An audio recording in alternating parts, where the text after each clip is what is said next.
lanjut kita. Nah, masih tetap tanggung jawab ya. Jadi nilai tanggung jawab itu adalah mempunyai prinsip dan pemikiran arah ke masa depan. Itu orang-orang yang mempunyai tanggung jawab. Nah, mulai saat sekarang kita berpikirlah, mahasiswa berpikir, mempunyai prinsip dan pemikiran arah ke masa depan. Kedepannya kita mau apa nih, gitu ya. Dalam jangka pendek apa? Jangka pendek sebagai mahasiswa apa? Kedepannya apa? Oh, mendapatkan nilai IPK 4, nah, misalnya begitu kan.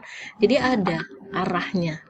Nah, karena arahnya sudah satu tujuan, sama-sama satu tujuan, IPK 4, maka akan sama-sama bahu-membahu untuk mendapatkannya gitu.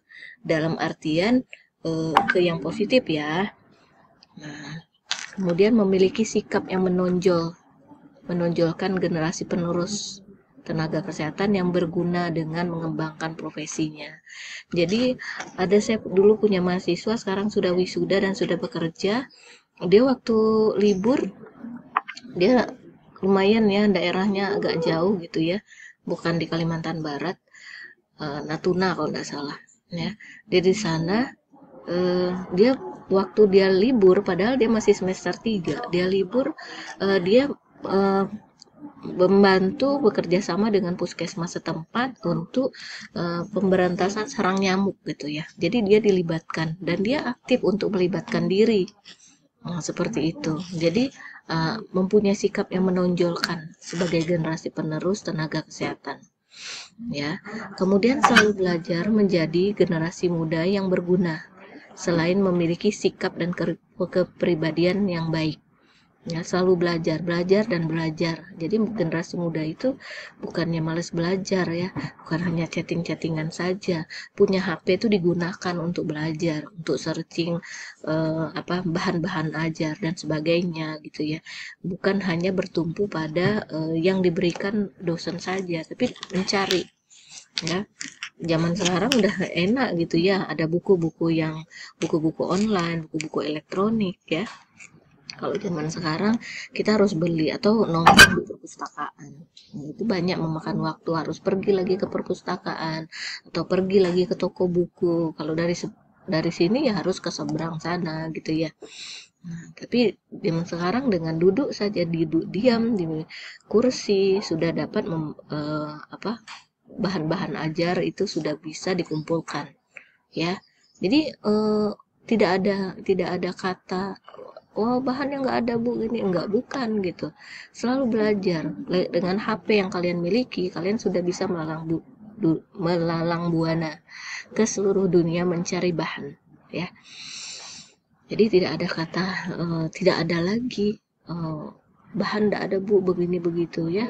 Tinggal kita tidak menjadi generasi yang malas, kita harus generasi yang rajin belajar. Kemudian mengikuti semua kegiatan yang dijadwalkan, ikutilah ya, ikuti perkuliahan, ikuti perkuliahan online maupun offline ya. Diikuti saja, dengan mengikuti saja kalian sudah mendapat nilai tambah gitu ya. Dan apalagi ditambah keaktifan di tempat praktek dan kelas gitu ya, keaktifan bertanya, keaktifan menjawab ya. Nah ya. Kemudian menyelesaikan tugas dan praktik secara individu dan kelompok dengan baik dan tepat waktu. Nah ini ya, tugas kalian menyelesaikan tugas baik teori maupun praktik secara individu dan kelompok dengan baik dan tepat waktu. Jadi tugas yang diberikan kepada dosen itu jangan ngasal kerjainnya. Saya ada ngelihat beberapa mahasiswa yang mengerjakan tugas asal ngumpulkan, asal selesai tepat waktu, tapi tidak dilakukan dengan baik. Ini sungguh sangat merugi, karena nilai-nilai tugas itu misalnya praktek itu benar-benar dinilai oleh instruktur ya. Saya sebagai dosen hanya mendapat setoran nilai. Nah gitu ya, jadi kerjakanlah nilai sebaik-baiknya, bukan hanya mata kuliah ini saja, tapi seluruh mata kuliah yang ada pada semester ini dan semester berikutnya ya. Nah, mahasiswa yang bertanggung jawab apa? Mahasiswa yang memiliki rasa tanggung jawab akan memiliki kecenderungan menyelesaikan tugas lebih baik kecenderungannya menyelesaikan tugas dengan baik dan akan memperoleh kepercayaan, ya, akan memperoleh kepercayaan dari temannya dan juga dari para dosen. Karena mengerjakan tugas dengan sebaik-baiknya, bukan asal jadi tugasnya ya. Jadi tanggung jawab merupakan nilai penting yang harus dimiliki oleh mahasiswa. Sebagai mahasiswa, kalian harus menjadi mahasiswa yang bertanggung jawab ya. Wabil khusus bertanggung jawab kepada Allah, kepada Tuhan Yang Maha Esa, kemudian kepada diri kalian sendiri ya, apa yang udah kalian kerjakan. Kalau kalian mempunyai, mulai sekarang cenderunglah bahwa Allah, Tuhan itu melihat apa yang kalian kerjakan, maka kalian akan mengerjakan sesuatu dengan sebaik-baiknya. Itu dulu yang dipunya ya. Kemudian yang keempat adalah adil. Nah, adil adalah sama berat, tidak berat sebelah, tidak memihak ya. Jadi adil itu sama berat ya. Ya, sama berat, tidak berat sebelah, tidak memihak. Itu adil namanya. Keadilan adalah penilaian sesuai dengan apa yang menjadi haknya, yaitu dengan bertindak proporsional dan tidak melanggar hukum. Jadi profesional ya. Jadi seorang ibu atau seorang ayah memberikan uang jajan kepada anaknya, seluruh anaknya dikasihkan 10.000 semua, dari yang bayi sampai yang kuliah. Apakah itu adil? Nah ya, kalau dikatakan adil tadi nih, sama berat, tidak berat sebelah, nah itu bukan juga adil namanya ya. Dari jadi bayi sampai kuliah dikasih 10.000 semua. Nah, apakah itu adil? Nah, jadi kalau itu yang dikatakan adil, tetapi ada kata keadilan. Keadilan adalah penilaian sesuai dengan apa yang menjadi haknya, yakni dengan bertindak proporsional ya. Proporsional.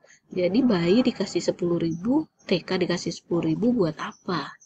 Yang belum sekolah juga buat apa? Dia juga nggak kenal uang. Nah ya, yang kuliah dikasih 10.000, yang SD dikasih 10.000, itu tidak proporsional namanya, tidak berkeadilan. Nah, jadi proporsionalnya sebagai orang tua. Nanti kalian juga akan menjadi orang tua ya. Nah, apa sih nilai keadilan? Contohnya tadi, memberikan pujian tulus kepada yang pada yang berprestasi, memberi saran perbaikan kepada yang tidak berprestasi. Nah, ini mempunyai nilai keadilan apa? Memberikan pujian yang tulus. Ya. Wah, pintar nih. Oh, keren. Nah, gitu. Yang tidak berprestasi, jangan tidak dipuji tapi didekati juga, maka diberilah nasihat-nasihat untuk perbaikan ke depannya. Kemudian memilih kawan tidak berdasarkan latar belakang sosial, itu berkeadilan.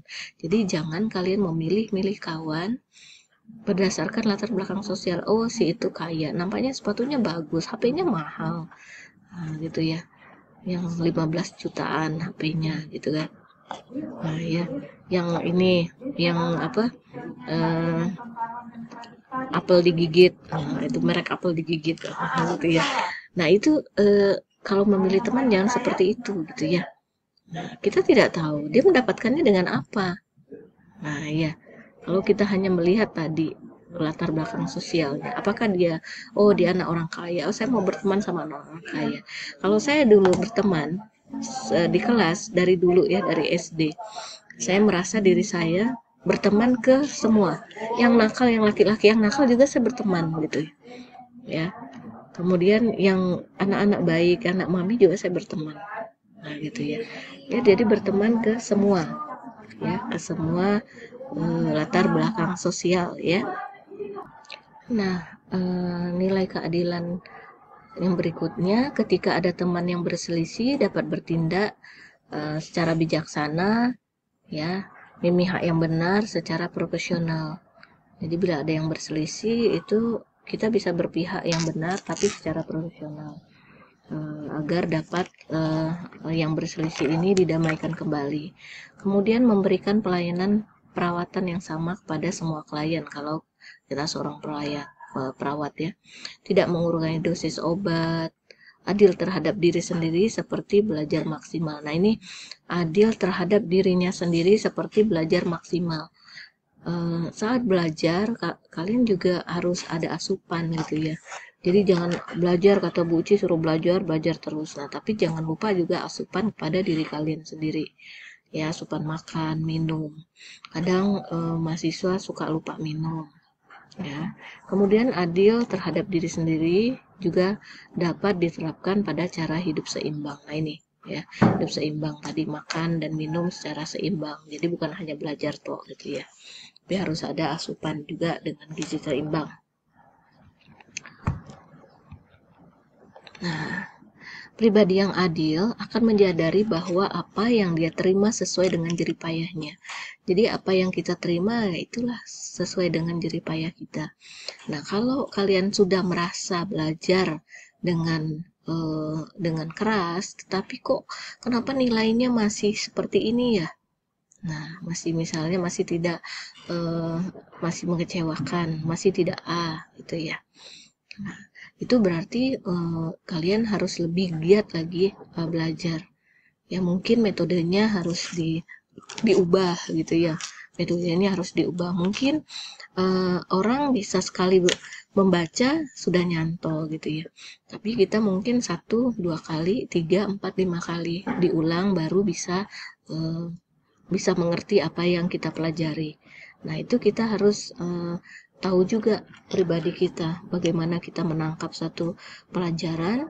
Nah, itu kita harus harus mengetahui apa sih kemampuan kita nih sampai di mana gitu ya. Jadi sehingga tadi tidak akan menuntut ya untuk mendapatkan yang lebih dari yang diupayakan. Nah, mungkin waktu merasa belajar sudah giat, tapi jerih payahnya tidak dapat nilai A. Nah, gitu ya. Nah, ini tidak akan menuntut, oh mungkin saya kurang belajarnya, kurang bacanya, kurang banyak baca mengulangnya gitu ya. Nah, itu bisa merecall diri kita lagi ya. Kemudian bagi mahasiswa, karakter adil ini perlu sekali dibina sejak masa perkuliahan agar mahasiswa dapat mempertanggungjawabkan dan mengambil keputusan secara adil dan benar. Nah ya, jadi kalian harus adil terhadap diri kalian, terhadap keluarga, nah terhadap teman-teman kalian. Ya, jadi jangan cenderung ke teman-teman aja, baik hanya kepada teman-teman, tetapi tidak baik sikapnya terhadap keluarga sendiri seperti adik, kakak, dan bahkan ibunya ya. Ibu baru ngomong sebentar kalian bentak-bentak, tapi kalau dengan dosen kalian begitu manisnya, harusnya sama manisnya dengan ibu kalian gitu ya di rumah ya. Bersikap patuh harusnya sama, bahkan harus lebih ya pada ibu kalian. Jangan pada ibu kalian enak aja bentak-bentak gitu kan ya. Sekarang kalian di kampus, kalian lihat sikap kalian terhadap dosen perempuan gimana ya, begitu baik, begitu hormat. Seharusnya sikap yang seperti itu harus sama atau bahkan harus lebih terhadap ibu kalian gitu ya. Nah, itu namanya adil. Nah, harus mempunyai karakter adil mahasiswa itu. Nah, dengan teman-teman kalian bisa bermuka manis, tetapi dengan adik-adik kalian atau abang kalian atau kakak kalian di rumah kok kasar gitu. Nah, ya harusnya mempunyai karakter adil gitu ya dalam bersikap. Nah, mulai dari sekarang perbaikilah. Nah, jika seorang pemimpin, ia akan memberikan kompensasi yang adil kepada bawahannya sesuai dengan kinerjanya.